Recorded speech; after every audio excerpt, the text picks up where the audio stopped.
U.S. Steel Corporation today announced that it's permanently closing Jones 16 and Lockman Steel plant is shutting devastating news. 200 American steel mills shut down all 1,000 workers. When you, as an economy, get rid of your manufacturing base, the results are very cataclysmic. You have a domino effect. You know, I always said our motto was, you dream it, we build it. Suddenly, I seen the sales dropping off. Mark called me up. He said, Dad, we lost a job. He said somebody outbid us. It's not within the United States, it's somebody overseas.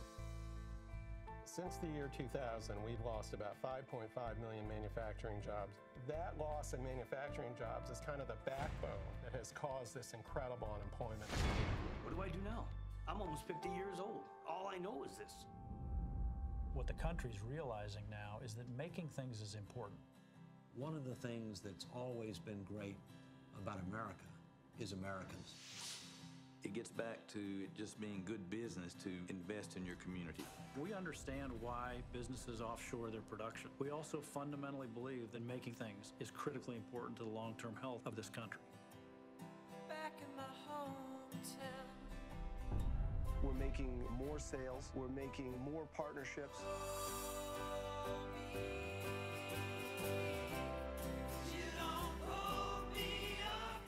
Knowing that we put shoes on a lot of people is something to be proud of. It's about believing in something. What if you fail? That's not an option. Time for Made in America. And what if you could become one of the human engines creating jobs here at home? We know, we've said before, that each of us, if we spent just another $3.33 per year on Made in America products, we together create 10,000 jobs. So our Made in America team scoured the country and found one store in Elma, New York, showing us how it's done. ABC's Sharon Alfonsi explains. This time, our journey took us to one of the great American vacation spots. Niagara Falls, a place to get soaked and pick up a few souvenirs. And where do you think these were made? What does it say? In Mexico. Oh my gosh. She came all the way from Texas to New York to buy a shirt from Mexico. And that's not all. I Love New York shirt, made in India. Made in China. American hat, American flag, made in China. China, made in Honduras. Statue of Liberty, made in China. But now, busloads of those tourists are making a patriotic pilgrimage to the tiny town of Elma, about 40 miles away. Their destination, the Made in America store. Hey, I'm Sharon. Nice to meet you, Sharon. How are you? Nice to meet you. Shop owner Mark Andol opened the store a year ago with just 50 products. Today, he has more than 3,000 items. Paper towels from Arizona, flip-flops from Georgia, cleaning supplies from Illinois, even dog food from Minnesota. And all that patriotism is turning a profit. In just a year, sales here have doubled. Why the sudden surge of tourists? A lot of them say, you know, have you seen the World News series? Once you guys did that, it just helps our store. I believe it's helping the country. Andol spends about 25 hours on each item, making sure every component of every item is 100% made in America. Not just the t-shirt. What about the hangers? But the display. And if it's not... I cut it up, actually. What do you mean you cut it up? I cut it up with a torch and I burned it up. And that commitment has created 40 jobs in his store and hundreds of others at factories across the country. It's the only place to shop. That's what it should be in every community in America. This is groundbreaking stuff here. I mean, people travel 600 miles, 800 miles. Again, thank you very much, and we'll see you next run. And then, without any prompting, a song. I think it struck a nerve. People lost hope in the system. Stand beside her and guide her. Consumers have a lot of power in the country. They can change the country. This is so simple. My home, sweet home. How great is that? What a moment that was. Completely unprompted, they just started singing. And Mark is hoping to create a franchise of these stores. He wants one in every single state. He imagined it being like Walmart, but without the foreign goods. I love the variety of goods he has there, too. And we've heard from hundreds of you, as Sharon knows, with your own Made in America suggestions. And we've been adding them to our new Made in America map Head to abcnews.com/worldnews to find American-made products near you.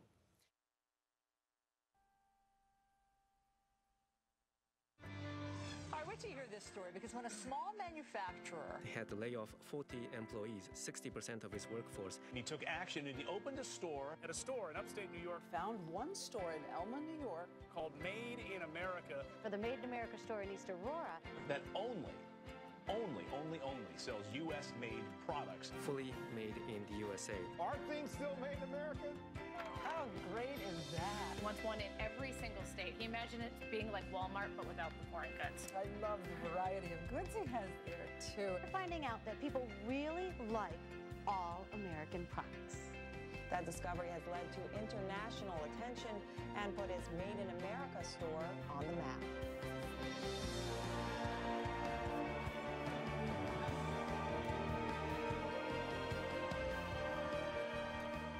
I was amazed at people that came.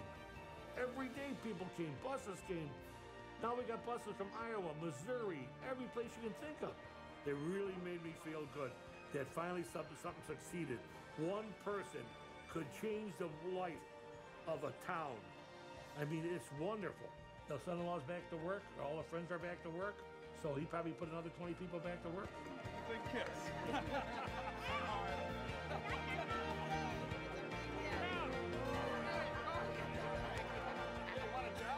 I'd like to put a store in every state. I mean, I'd like this store to be respected. I'd like it to be the roots so that this doesn't happen to our country again. We always have 50% of our products made in this country because our store is not just a retail store. It helps the manufacturers. We're about creating and saving jobs in the United States of America by increasing manufacturing. And if you bring manufacturing back, we can grow this country. This idea that we have to make things in this country is back. U.S. consumers would like to buy American. It's a feeling that is surging. It's not just where a corporation is based that's important. It's where it actually produces things. We can compete on a global market if we make the choice to. And we have to end up making a number of fundamental changes in order to try to revitalize America and make sure that we can once again make Made in America a reality.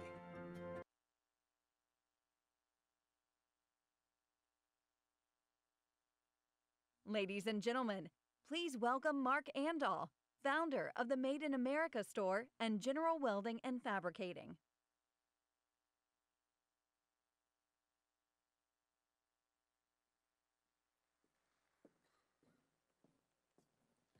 How we doing? Good. I'm Mark Andol, owner, founder of the Made in America store. Thank you. I'd like to thank Don Buckner before I begin for this great event. And just an awesome event, but I'd like to tell you a little bit of my story. My parents grew up poor. My dad taught me how to work with my hands at a young age. He never took nothing in to get it fixed, so we always fixed it. And from there, I was a rector set kid, took things apart, liked to take batteries apart, anything, drove my parents crazy, wanted to see what's inside of it. But from there, I went to Mark Small Engine and Welding, a motor doctor on wheels. And it was neat. I'd go around to people's house, fix whatever they had, lawnmowers, inside work, whatever they'd need. But I was alone in the truck, a motor doctor on wheels. From there, I went to become General Welding and Fabricating. The motto was, "You dream it, we build it." Gets you in a lot of trouble, building things and figuring out, basically, it's win it and figure out how to do it. So General Welding and Fabricating from 1989 to about 2007, through that period, I had 4 plants, 70 employees. Of the 70 employees, 18 family members and 3 guys I went to kindergarten with. So no rich uncle, just beat the road. We did the largest sculpture in the country for the St. Louis Zoo for Albert Pele. It's 350,000 pounds of Corten steel. We shipped it out on 18 semi-loads, big sculpture.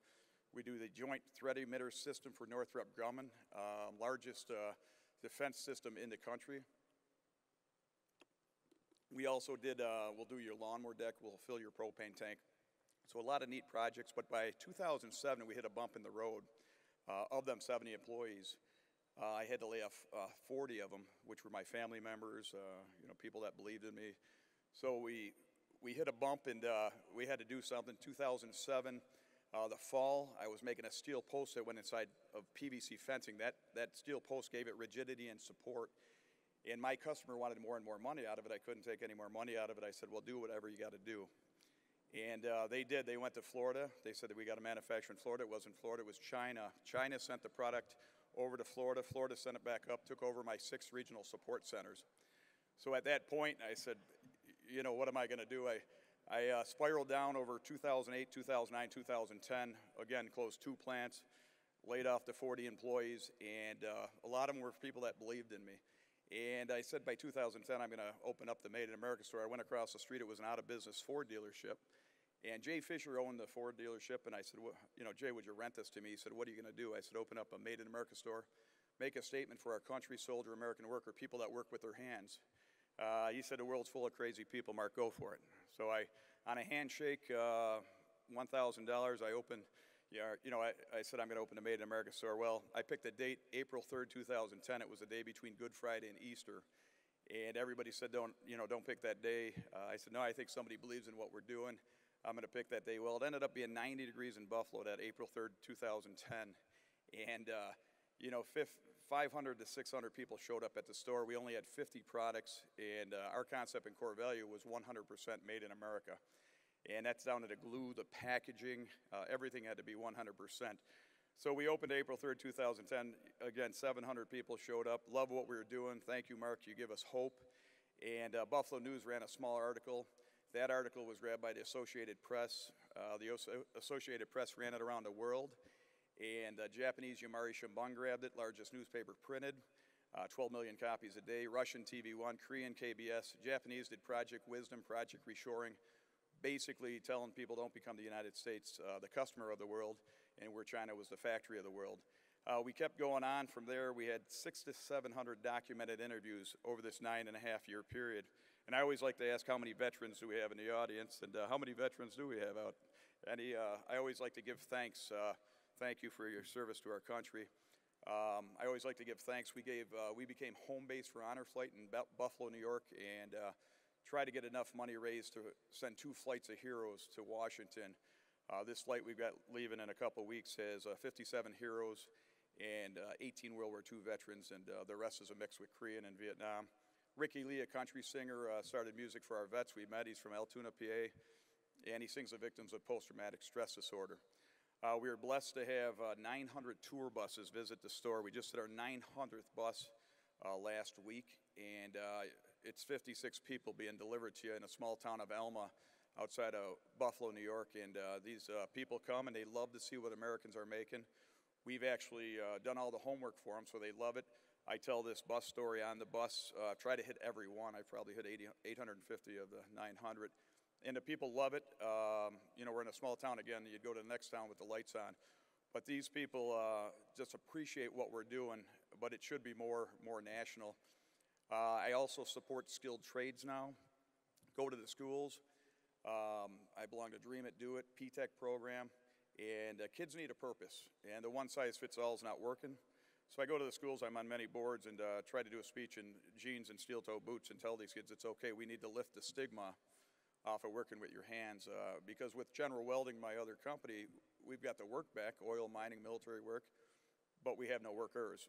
So I do a lot with the kids, try to get that stigma lifted and just to continue on, and I think we all believe in that today. But we have a lot. We're up to 9,000 products. We support 500 privately owned American businesses now. That's over a 9.5-year period. And out of the 9,000 products that we have nothing that plugs in or takes a battery that's 100% made in our country. So I tell people we've been to the moon, but we can't build a toaster, So it's definitely a 40-year mistake. We have to concentrate. This show, again, by Don Buckner and his team, Brad and Jason, it's outstanding. This should be on World News tonight and every night. The skilled trade shortage and all that we're about. Again, there's 9,000 products, but seeing the people at this store, at the show here, we're seeing a lot of new products we can grab and put into our store. We also do a store-in-store, so we try to get in other stores with 100% certified products. And we want to get in every store we can across the country. I joke, the Walmart, lucky they put the buildings up, we can take them over, right? So that's where we are. We're doing a ton for our vets, the skilled trades push, 9,000 products, but that's over 9.5 years. And that shows you what great people, great family, great team. I've got great supporters. Rhonda and Perry in the back there do a ton. Linda here. A lot of good team, John and Renee out there, but it all takes good people like Don Buckner that just believe in their country, believe in America, believe in our veterans, and it's all common sense. My newest shirt, my original shirt is the Made in America Store shirt because China's a long drive to work. And I have a lot of fun with that shirt. My daughter's 17 now. I got her driver's license in a Jeep, and I never seen her again, I joke. But our children need this. So we do a ton to make a difference. And, you know, supporting it, believing in it, just like this show, we need more shows like this. I've done a lot of shows, but we're an outlaw in our own country. Bob Chesbro from Wigwam Socks believes in what we're doing. David Hurley's flying out tonight. So I'd just like to thank you. We got some things going on tonight. Don Buckner and his crew wanted to, you know, let you know. Thanks for coming down. Tonight about 6:15, they want you back. And there's going to be a meeting and awards at about 7 o'clock. So thank you for your time. Buy Made in America, believe in American, support our vets. And China is a long way to work. So thank you.